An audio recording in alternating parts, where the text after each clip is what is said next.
First of all, greetings, everyone. As per the last video or so that I've done, I'm not solo on this one. And the individual that I have with me at this time is someone that I pretty much have checked out her ascendancy through YouTube, her blog, and several other things. And for those of you who click on, I hope you will um, help welcome uh, Marlene, aka ILCT, also known as I Like Comics Too, to the channel. How are you, Marlene? I'm great, thank you. Thank you First of for all, inviting me to talk. well, thank you for for allowing me this opportunity to speak with you. Excited.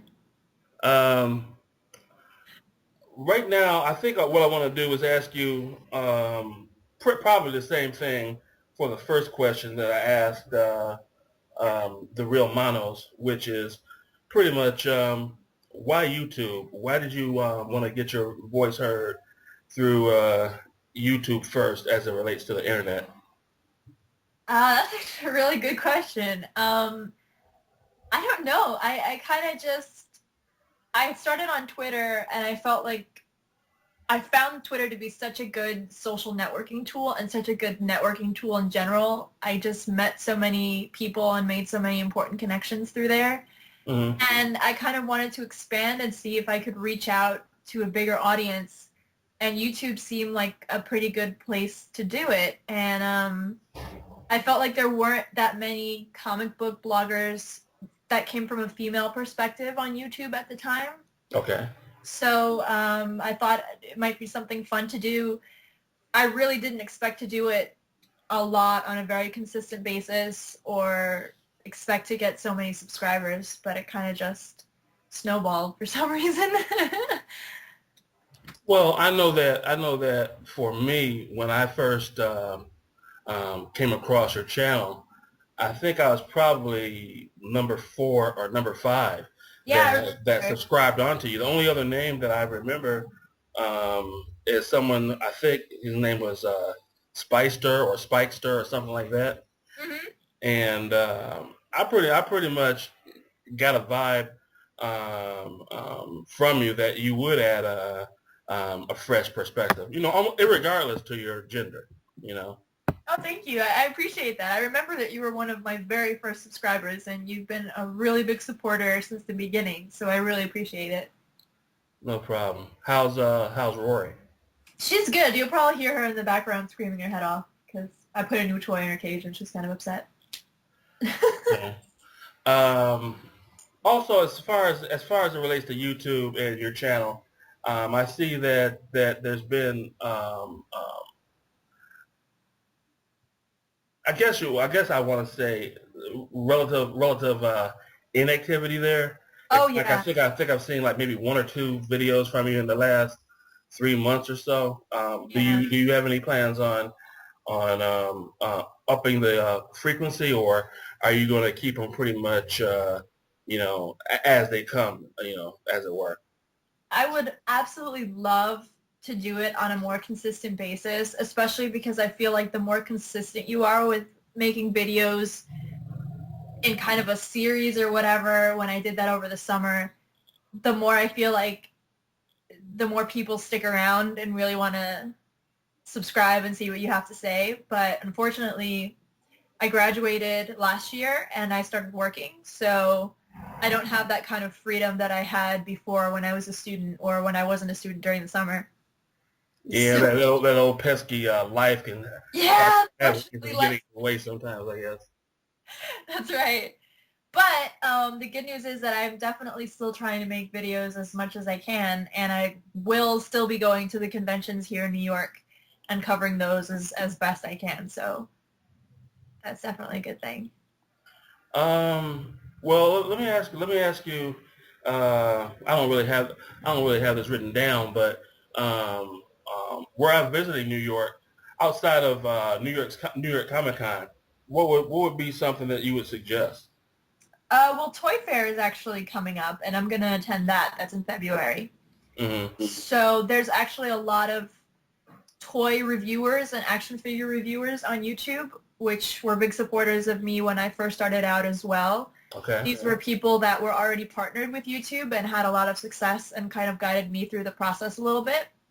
Mm-hmm. So I owe them a lot, and I figured it would be fun if I could go to Toy Fair and kind of cover the event and what new comic book related figures and toys and stuff are coming out in the next year as a kind of homage to those people. So that's coming up soon.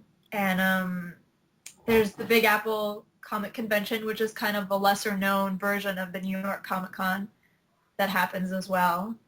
And in terms of just general comic book related things in New York, there's tons and tons of comic book stores, big ones that are like 2 floors high and tiny mom and pop kind of shops, and you just kind of have to dig around for them, but there's a lot of great places in New York.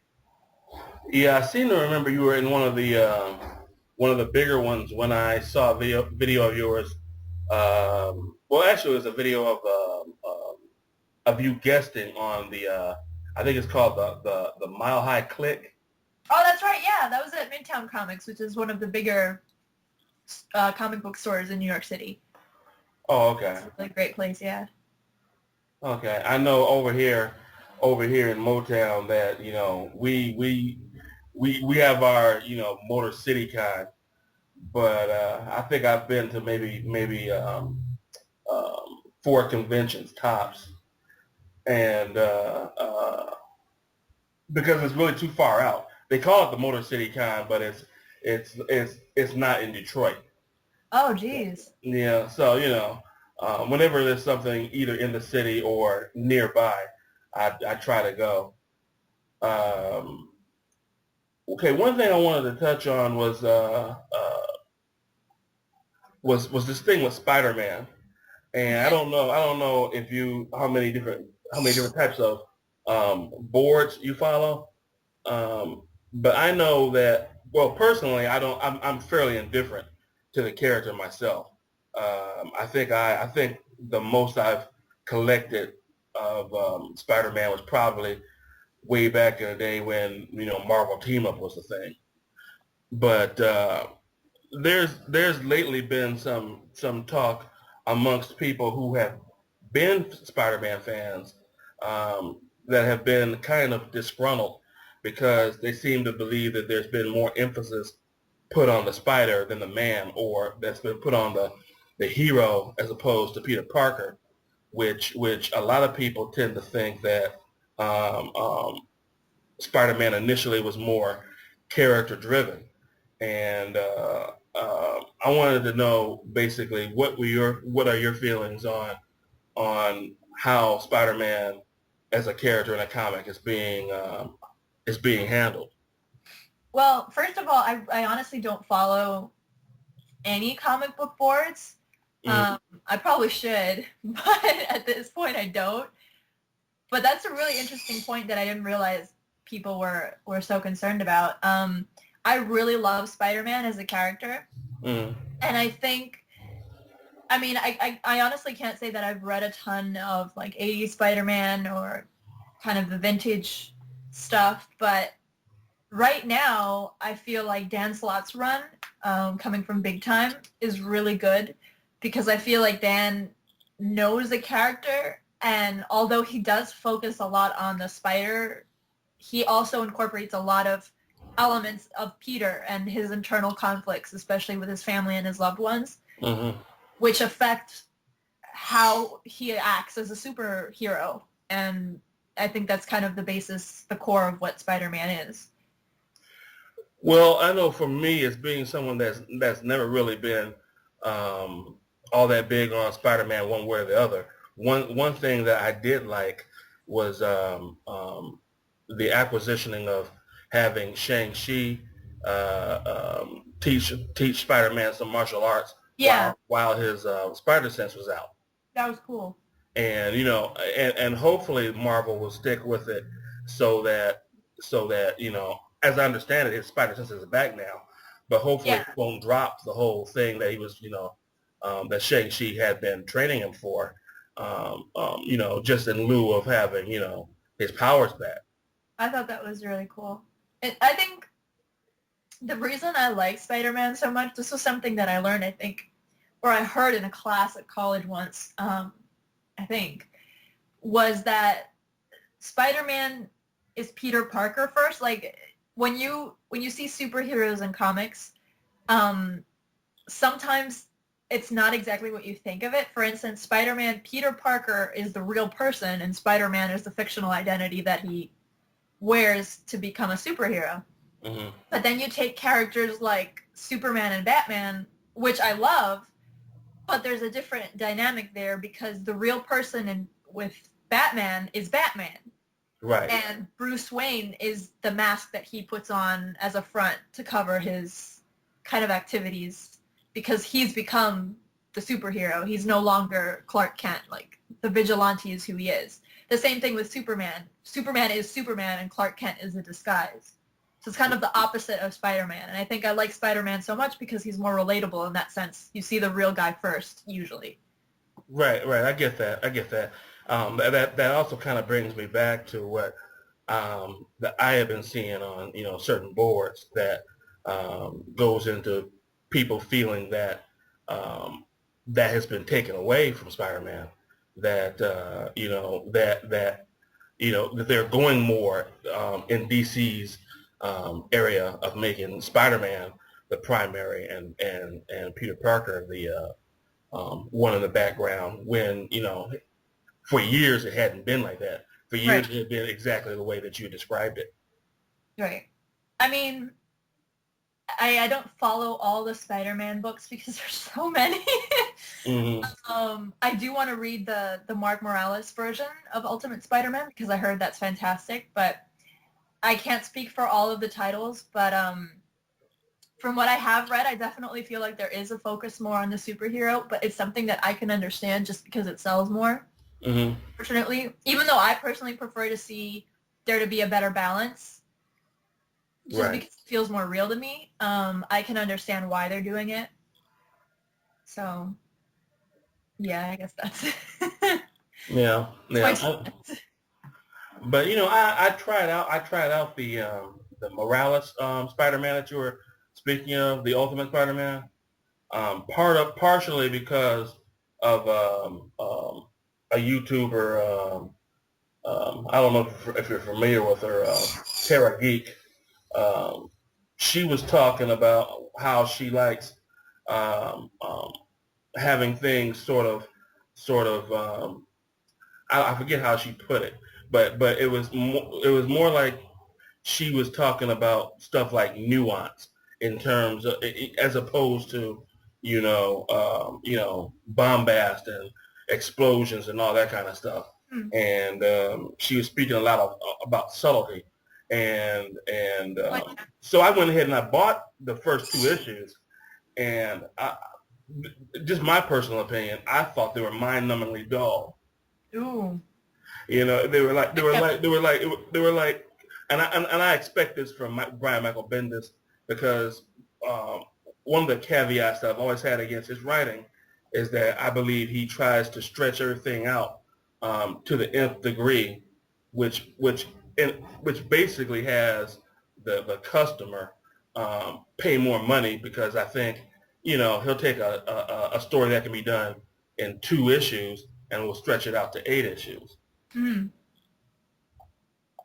I don't know, or do you feel differently? Given that I haven't actually read it yet, I can't say for certain, but I do appreciate books that make you think a little more than just seeing action sequences. Not that I don't love action sequences, and I don't love books that are really like dedicated to that, but I like books more when they make you think and when there's that kind of there's thinking, but then there's the pretty pictures. Yeah. I don't know if it makes sense. Well, I guess I'm coming from a point of view where I don't mind like stories that have longer arcs if the if the individual issues that comprise those arcs are substantial themselves. Right. But when it seems like all the writer is doing is just um, I don't know if I want to say stalling That happens. Yeah. but when the writer, it seems like they're just stretching things out, Yeah. to dig more into the customer's wallet or pocketbook, then that's where I kind of, hop off the train. I don't know if you've ever seen Dragon Ball Z when the show. Sorry. The cartoon? Yeah, the cartoon. Yeah, I've seen an episode or two. 50% of that show is the characters staring at each other before a fight. Mm-hmm. And that's what these kind of comic books remind me of. It's just them like staring at each other in comic book form, and the dust settles a little bit, and then you flip the page. And I don't like it when that happens either, because I just get frustrated. I want something interesting to happen, and it just feels like it's too much set up. Right. So I definitely feel where you're coming from in that regard. It frustrates me too. Okay. Well, okay. Now I guess to shift gears a little bit, I'll move from Marvel to DC, and the character in question would be Wonder Woman. Okay. But not with the comic. I wanted to sort of get what it was that was your feeling on the Wonder Woman TV show that never came to be, the live action. Okay. Here's the thing. I love Wonder Woman, mm-hmm. but I could never, I never see Wonder Woman as I want to see her, kind of. I guess that's the way I put it. The vision that I have for Wonder Woman is this really strong kind of Greek woman that didn't look anything like the version on the TV show. Mm-hmm. The outfit that they had for her, don't get me wrong, I love pants, and I've seen it pulled off with Wonder Woman well, but those weird, shiny Lycra pants with the weird corset boob slip thing was very strange, and not in any way, shape, or form the version of a respectable, like, powerful woman that I envision Wonder Woman as. It wasn't even close, and it looked really cheap and gaudy to me, and mm-hmm. I didn't like it at all, actually. Yeah, I would imagine that what it is that you're expressing, a lot of other people would feel very much similarly, myself included. But the thing that kind of I don't know, undone me was that people tended to slam the show before it ever actually officially aired. Right. And I'm of the belief, and perhaps it's because I'm a little more, I guess, old school, that many people, not everyone, of course, but many people of a younger demographic, I think, have this feeling of entitlement. Oh yeah. Yeah. And the whole thing there for me is that if you take two of the shows that I like, two of the shows that are my favorite shows of all time are the X-Files and Buffy the Vampire Slayer. Okay. In my opinion, both of those shows had several things in common, but the top thing they had in common is I thought that both shows' first seasons sucked. And for me, the whole thing is Joss Whedon and Chris Carter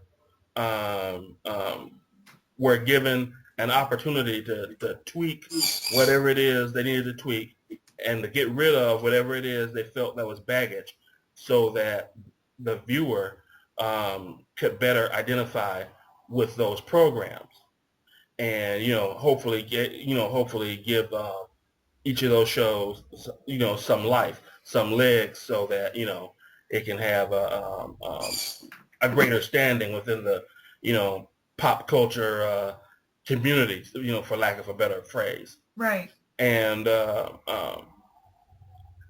the other thing would be, if we're assuming that Chris Carter and Joss Whedon uses the same tools as everyone else uses, along with David E. Kelly, be it pencil, pen, typewriter, computer, or whatever, then conversely, one would also think that they would have an eraser, whiteout, and the ability to push delete, so that anything that was wrong on a substantive level could be changed. And Chris and Joss was given that opportunity, but David E. Kelly wasn't. Uh, uh, so, I have no doubts that the way that Wonder Woman was starting out was horrible, but it could have grown into something that we could have ended up loving. Right. What are your feelings there? Let me pause this for 1 second just to answer the door, and then I'll come back and answer. Is that okay? Okay, yeah, that's cool. Okay, great.